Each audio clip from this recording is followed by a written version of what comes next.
Hey everybody, this is a piece by Paul Mattick Jr. It's about Otto Neurath. We'll read the little introduction about who Otto Neurath is from Wikipedia.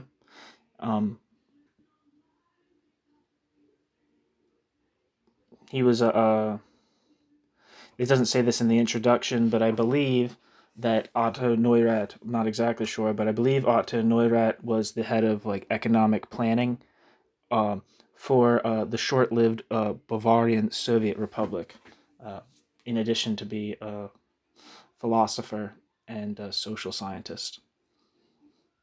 It says here in the Wikipedia, it says, Otto Karl Wilhelm Neurath was an Austrian-born philosopher of science, sociologist, and political economist. He was also the inventor of the isotype method of pictorial statistics and an innovator in museum practice.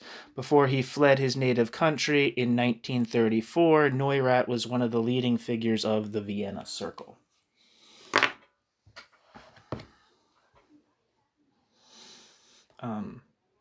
Okay, so that's the introduction. It's by Paul Mattick Jr., and it's titled Statistics and Socialism. It's signed Paul Mattick, but so I only say Paul Mattick Jr. just to distinguish this from Paul Mattick I, not to disrespect Paul Mattick II, who appears at some point to stop signing his name Jr., which is completely fine. I wouldn't want to be a junior either. One of the preconditions of the creation of socialism, Otto Neurath wrote in 1925, is that society, quote, must know from which conditions it starts at a certain moment and what it can undertake, end quote. Just as a side note, when maybe there's exceptions to this rule, but generally speaking, at least in most cases, when you're saying a German name, TH sounds are going to be T sounds. So as where we might say Neurath, in German they'd say Neurath, or Neurath, or something like that. Anyway, to have such information, quote, above all, the labor movement needs a statistics of the conditions of life. Its object should not be to establish total consumption or average consumption. These are of little significance, but the, quote, standard of life of the main social groups and classes, end quote. Just a side note, another side note, well, because I'm feeling chatty, is that I don't know what Paul Mattick's going to say. I think he estimates Otto Neurath pretty positively. But another person who estimates him pretty positively as well that I can think of is Press Chattopadhyay, who thinks that some kind of combination of Panacookian council communism and Neurathian planning models should be the resources that people draw on for conceptualizing a future socialist society. Rest in peace, Chattopadhyay. He's the man. You should check out some of his pieces. Of course, it is not, quote, society that will create this new order. Quote, socialism in practice, ... will be brought about by the political victory of the proletariat, ... end quote. Hence, quote, statistics is a tool of the proletarian struggle, an element of the socialist economy, the delight of the advancing victorious proletariat, and not least a foundation for human solidarity, end quote. Unpacking this thought leads in a number of unexpected directions. Socialism, the institutional realization of class solidarity as human solidarity, requires the use of mathematics to organize the information needed to plan the distribution of resources and human effort for the satisfaction of people's needs. Neurath did not contrast science and utopia, since, in Neurath's view, we can describe as utopias, quote, all orders of life which exist only in thought and image, but not in reality, end quote. We can set them, quote, alongside the construction of engineers, and one might with full justice call them constructions of social engineers, end quote. Utopias as constructions of social engineers. Engineers are trained, technically knowledgeable people who do a job for a client. The client in this case is the proletariat, which must make a necessarily collective decision about whether and how to implement the technician's theoretical constructions. Neurath spent much of the First World War studying the German, quote, war economy, in which government decision-making in terms of use values rather than money evaluations of goods guided the production and distribution of strategic materials.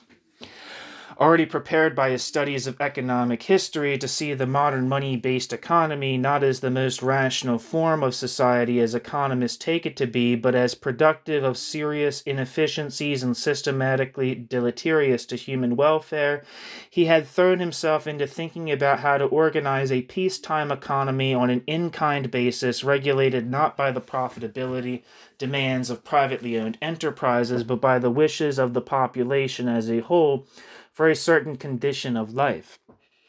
To accomplish this, quote, one must be able to follow the movement and fate of all raw materials and energies of men and machines throughout the economy, end quote. On this basis, quote, economic plans would, be designed by a special office, From these economic plans, the people's representatives should be able to infer what sort of quantitative shifts would occur if dams are built, if all manure pits are cemented, and the like within the framework of the total economy, end quote. Neurath envisioned the production by the Central Planning Office of what he called, quote, relief maps, end quote, making visible the total pattern of quantitative changes in different types of output, which for him had to include such items as cultural activities, everyday pleasures, and environmental effects produced by alternative plans. Footnote from myself, not from the text, but if you read the three pieces by Cornelius Castoriadis titled The Content of Socialism, and I think I might have that actually up on the YouTube channel twice. One of the pieces was made into a book by the Thought Crime Inc. collective, titled Workers' Councils and the Economics of Self-Managed Society, which is a very good book to like start thinking about like what are the necessary features of a socialist society, and like Neurath here, as explained by Mattick, Castoriadis speaks of a plan factory. Like one segment of the economy, one of the necessary tasks would be to structure planning, but there would be a group. There would have to be a group that was distinctively making plans, and those plans not necessarily being put into action by those same institutes, but producing plans that would become be put up for discussion and democratic debate within the overall council system. So that's an overlap I see here already. The production of myriad plans that could meet different needs depending on what people so wanted.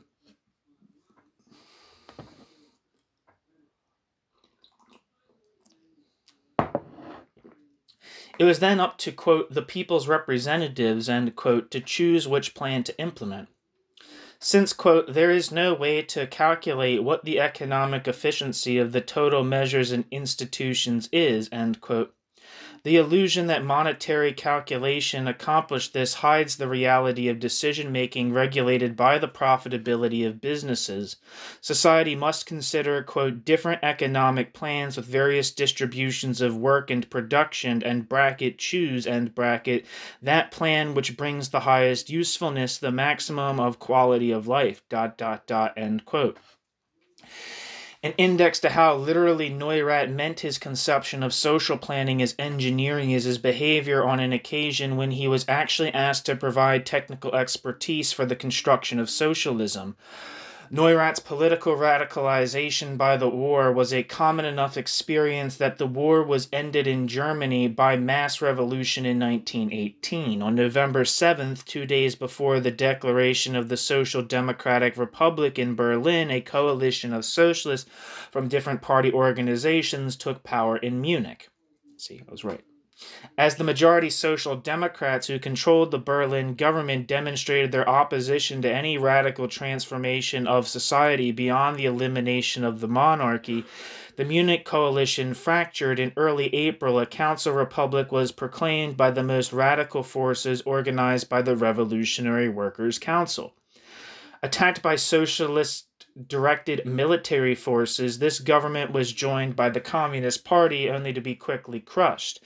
In the course of this brief history, Neurath was invited by the original Republican government to oversee the, quote, socialization, end quote, of the economy, increasingly demanded by the most radical workers, its direct management by a workers' government. According to a leading participant in the Munich Revolution, Erich Mühsam, quote, Neurath was of the naive opinion that his ideas could be implemented without changing the country's political constitution. Neurath used to say that he would collaborate with any government that would let him go to work, whether it was an absolutist monarchy or a council republic, end quote. Neurath's post-1919 embrace of Marxism and focus on the proletariat as the maker of the socialist future suggest that Neurath lost his naivety in the course of his experiences in Munich, which ended with his imprisonment by the German socialist state. But something of his original idea remained in the conception of the planning expert as a skilled worker, producing materials for the consideration of society as a whole, rather than as someone who decides on implementation. Neurath went so far, in fact, as to declare that, quote, just as the last revolution overthrew the rule of aristocracy and landowners by the urban intelligentsia, the present revolution will overthrow the rule of the urban intelligentsia by the whole of the working people, end quote. Whatever his original naivety, Neurath understood that, quote, capitalist circles derived an advantage from the mobilization of democracy against the masses and the republic of councils they asked for, end quote. And that full, quote, socialization, end quote, of the economy could be accomplished only by a system of workers' councils. Socialism meant not the rule of planners, but the collective decision-making of those who will implement the plan. Quote, the working people decided for themselves, end quote, for instance, quote, whether they want to lay the bricks according to outdated rules of following specific principles that take into account output, health, and well-being on equal terms, ... end quote. Decision-making, of course, requires understanding the issues at hand and the various ways of resolving the issues, the alternative plans between which choices must be made. It means thinking objectively and realistically about the means and ends of production. This involves a certain way of looking at the world. In this, Neurath saw the importance of Marxism, which Neurath interpreted not as an ideological doctrine, but as a society of a science of society, with definite historical implications. Marxism starts from the central question of economic decision-making. Quote, what social institutions condition the living standards of the various classes, end quote, to ask, quote, what historical changes bring forth new orders of life, end quote. Around this scientific center, quote, are grouped certain opinions but about the way the world hangs together, about necessity, in short, about everything that makes a unified picture of the world possible, end quote. A unified picture of the world is required by the basic condition of scientific knowledge, that it be based on collectively accessible information, hence on human experience of objects in space and time, as opposed to supernatural revelations granted to particular individuals or cultures, or the special insights of unusual people, which have to be taken on faith by everyone else. It is thus in accord with the harmony between the basic character of socialism and actual social developments that, quote, a scientific attitude is spreading even among the less educated, whereas the less scientific attitude of the theological and philosophical era was often held by the most highly educated people of their time, end quote. In fact, quote, scientific thinking is safeguarded best by the proletariat, which can use scientific thinking to best advantage, whereas among the proletariat's adversaries, an unscientific attitude often strengthens the front line, end quote.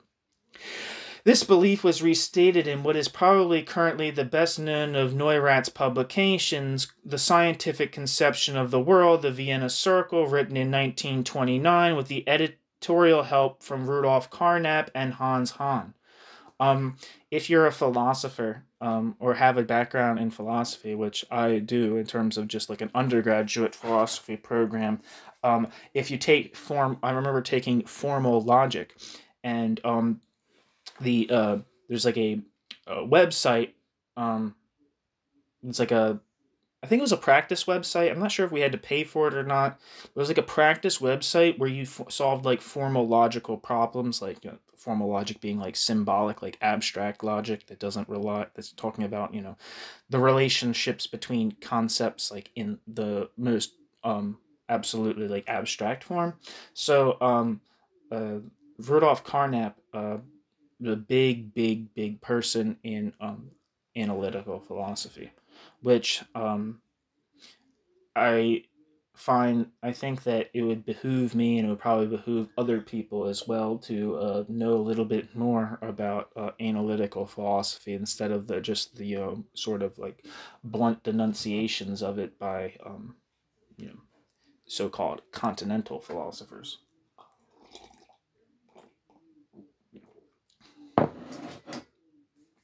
Anyway, I don't know who Hans Hahn is, though. This manifesto of the group of philosophers and scientists known as logical positivists or empiricists asserted that, quote, endeavors towards a new organization of economic and social relations, towards the unification of mankind, toward a reform of school and education, all show an inner link with the scientific world conception, ... end quote. The converse of fascist myth-making about, quote, race and, quote, nation, or on a more abstract level, the reliance of Bergson's philosophy on the concept of élan vital, the purposefully obscured adumbrations of Martin Heidegger, intended for a select few capable of the, quote, will to fulfill the destiny of the German people, is the attitude of those who take a, quote, stand on the ground of empirical science, end quote. Couldn't say it better myself. Quote, this development is connected with that of the modern process of production, which is becoming ever more rigorously mechanized and leaves less room for metaphysical ideas. It is also connected with the disappointment of broad masses of people with the attitude of those who preach traditional metaphysical and theological doctrines. So it is in many countries the masses now reject those doctrines much more consciously than ever before, and along with their socialist attitudes, tend to lean towards a down-to-earth empiricist view, end quote. Indeed, Neurath held that, quote, it is precisely the proletariat that is the bearer of science without metaphysics, end quote.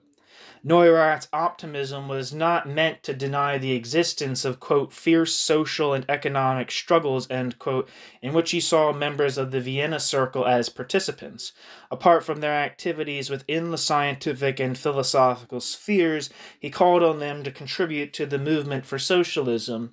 One of the, quote, demands of the day, end quote, on educated professionals was to, quote, fashion intellectual tools for everyday life, for the daily life of the scholar, but also for the daily life of all of those who in some way join in working at the conscious reshaping of life, end quote. It was in thinking about how this could be done that Neurath made what has been probably his longest-lasting contribution to modern life, the development of a picture language for, quote, visual education, end quote. As a child, he had been fascinated by Egyptian hieroglyphics. Quote, I disliked the fact that they changed into the characters of current writing, only legible to the initiated. Why should not everybody get a chance to learn a lot by means of pictures? End quote. As Neurath wrote in 1931, quote, just through its neutrality and its independence of separate languages, visual education is superior to world education. Words divide, pictures unite, end quote.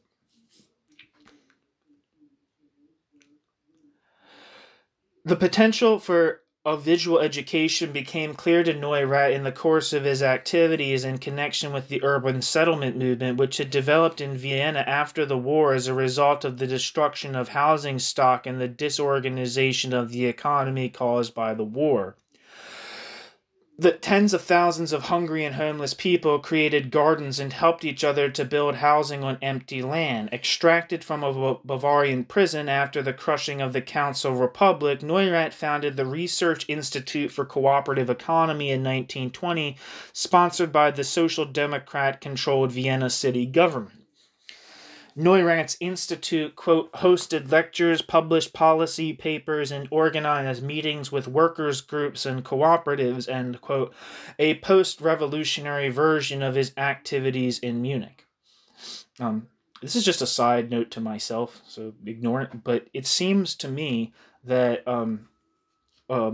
whereas the Marxist, like the people, to my understanding, who what's it?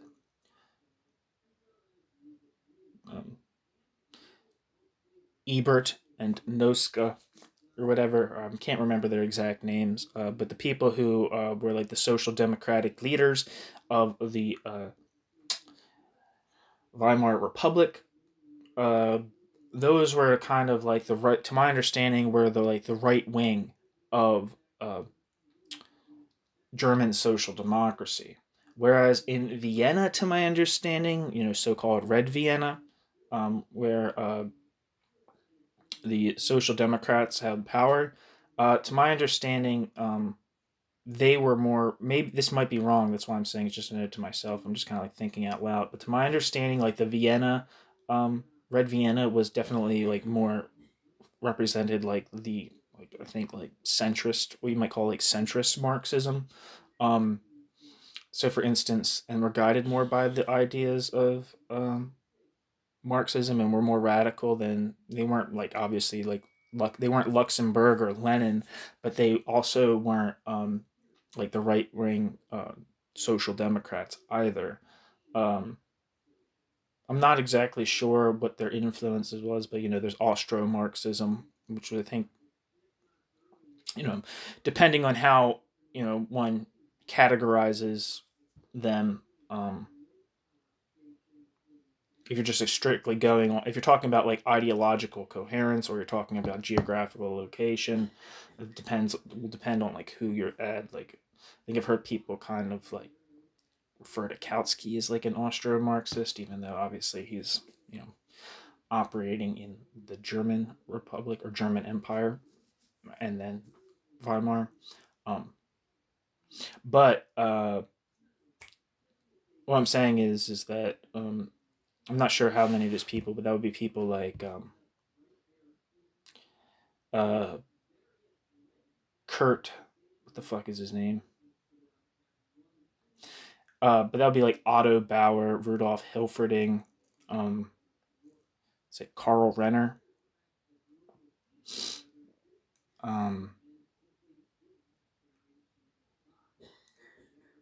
Yeah. But I'm trying to think of the other name. At the Adlers, like Max Adler and Fritz. I don't know if they're brothers or whatever. Was it Fritz Adler who tried to like assassinate the emperor or somebody?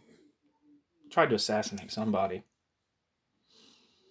which is interesting because you usually don't associate social democrats with violent acts. But I think in the midst of World War I, he tried to pull off an assassination attempt, or did. I don't know. I think there's at least two Adlers, though. I'm not sure if they're brothers or cousins or father and son or whatever. But Anyway, yeah, basically all I was saying is that, to my understanding, Red Vienna, the Social Democrats of Red Vienna were more radical than the Social Democrats at the top of the Weimar Republic. Anyway, Neurath's Institute, quote, hosted lectures, published policy papers, and organized meetings with workers' groups and cooperatives, end quote, a post-revolutionary version of his activities in Munich. In 1921, Neurath helped to organize large public demonstrations demanding support for the settlements and worked with architect Margaret Liotsky to develop prototypes of easily constructible homes. The settlement movement declined with the revival of the Austrian economy, which brought increased employment, incomes, and commercial building construction. Neurath shifted his attention to the need for workers to participate in planning in the reconstruction of the city. To provide workers with information about the development of cities and the special problems faced in Vienna, Neurath established a museum of settlement and town planning in 1923. This institution displayed, quote, estate maps, ground plans, and photographs, end quote, along with, quote, sections of wall in which different ways of arranging bricks were shown, end quote. And most originally, quote, some graphic presentations which dealt with settlement and city development, end quote. For instance, in one chart, quote, dots representing a certain number of people were regularly distributed over areas divided into units, so that population density was immediately apparent and could be easily compared for different districts, end quote. The response of these exhibits inspired Neurath to generalize. In 1925, he renamed his enterprise the Museum of Society and Economy, deciding that its basic task was the use of pictures to convey social statistics.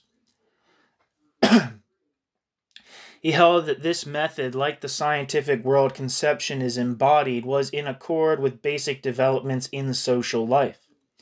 Modern man is conditioned by the cinema, quote, modern man is conditioned by the cinema and a wealth of illustrations. Modern man gets much of his knowledge during leisure hours in the most pleasing way through his eyes. If one wants to spread social knowledge, one should use similar means to modern advertisements. Graphic representations of statistics should be made in such a way that they are not only correct, but also fascinating. I'm getting pumped, dude. I want to go educate people. I need to start. I've had this thing where I should start like making videos, like actual videos. But I'm kind of a coward, so I'm gonna try to break my cowardice eventually and try to make, a 5-minute video. See if I can get away with that.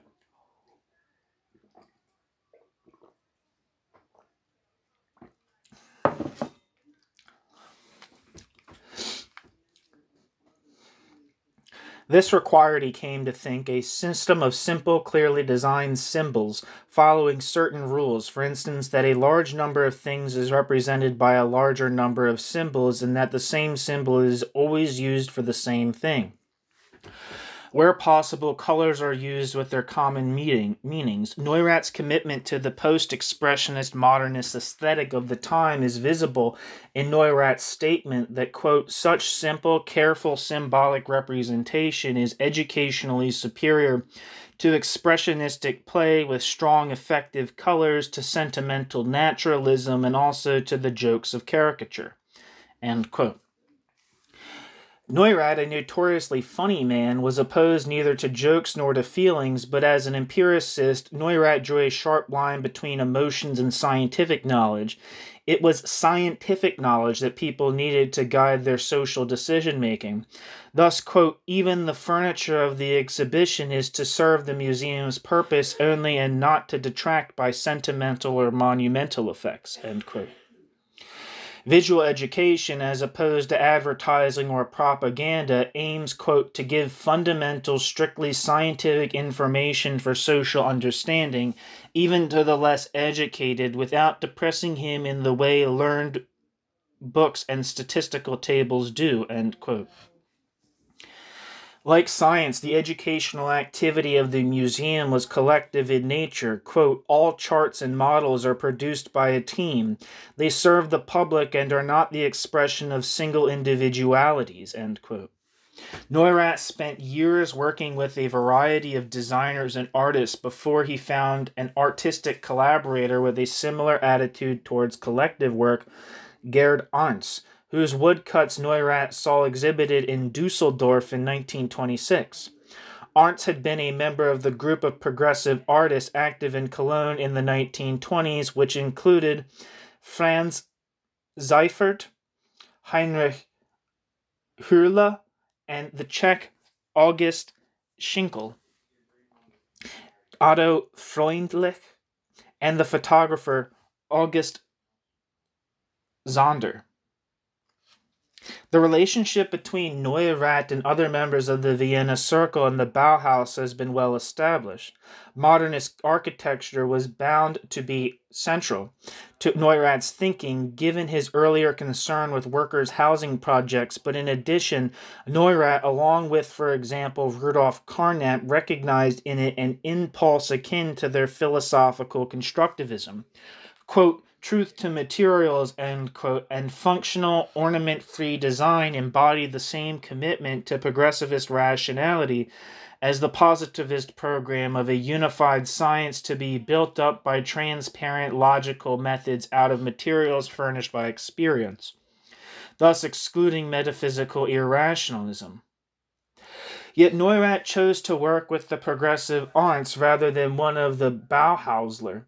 This is probably because Arndt's investigation into artistic means to depict capitalist society and movements contesting it, a focus Arndt shared with other members of the Cologne group, had already led him to develop a pictorial language of the sort Neurath was looking for. Arndt's work can be profitably seen in relation to August Zonder's attempt to use photography to create a panoramic image of social classes and subclasses. Zonder's treatment of his subjects as types, paradoxically employing the physical particularities of individuals to this end, manifested an interest in abstraction here associated with rational knowledge rather than with individual self-expression, shared with the other artists of the Cologne group.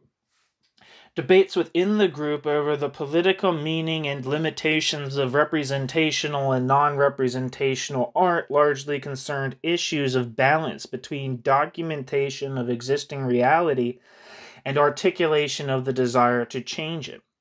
It was a part of the same discussion that Schinkel, who worked with Neurath alongside Arndt, argued for aesthetic functionalism in a text published in the Progressives journal, Bis Z, stressing the appropriateness of schematic signs to collective political struggle. Quote, the goal creates for itself a form that corresponds to it, end quote. Critic Hans Faber explained the formal approach of the Cologne progressives in these terms, quote, these works are not abstract. These works represent something, not individual features, however, but the general, typical, and determining ones. The form is a universal one, subordinate to the law of the perpendicular, of subdivision, of strict pictorial calculation. It is fundamentally the same visibly fair planning that will be the criterion of communist production and consumption relations in the future, end quote. Faber could have illustrated this with images by Gerd Arndt or Heinrich Hürle. He chose to compare a brothel scene by Otto Dix with Seifert's Freudlose Gasse. As Faber says, Dix makes his point by means of typical, quote, post-war atmospheric naturalism, end quote, where the artist unknown, one would think him a, quote, moralizing bourgeois satirist, end quote. In contrast, Seifert's image of prostitution is, quote, painting first, i.e. surfaced and strict articulation. Seifert paints no whore portraits, but only blank facial surfaces. No lyricism spoils the clear depiction of social power positions. Police, barred door, regulation, business-like air, paying customers. The picture's formal law reveals that of the social structure, the fixing of a clear, rational insight, end quote. The refusal of sentimentality, even of satire, embodies a political judgment that, as the artist explained in an essay on prostitution, the sex trade is not a, quote, problem, but of the essence of bourgeois society, whose working should not be improved but destroyed. Writing in Abyss Z in 1930, Arndt explained that, quote, the painter must take up a position in today's society as a helper of rationalization, end quote. While, quote, statistics have other elements and laws than painting, end quote, statistics and painting share the use of pictorial means in the promotion of a generalized rationalization of social life. Quote, and this creates elements that aid in the overcoming of present-day society, end quote. The progressive artist critique of leftover romantic and expressionist elements in contemporary German painting was of a piece with Arndt's search for graphic means to clarify the necessity for the overwhelming of the existing social system.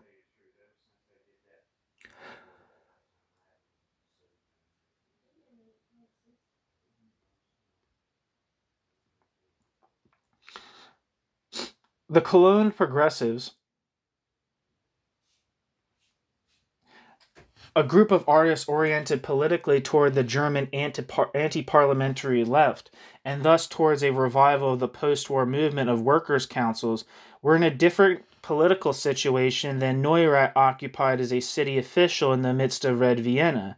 Yet in trying to respond as artists to the ongoing German crisis, they pursued analogous ends. As Seivert wrote in 1923, when it became clear that revolution was no longer on the immediate agenda in Germany, quote, the only thing we can do is first of all to bring clarity into ourselves and our social relations, and in this clarity to give expression to our work by means of the work, end quote.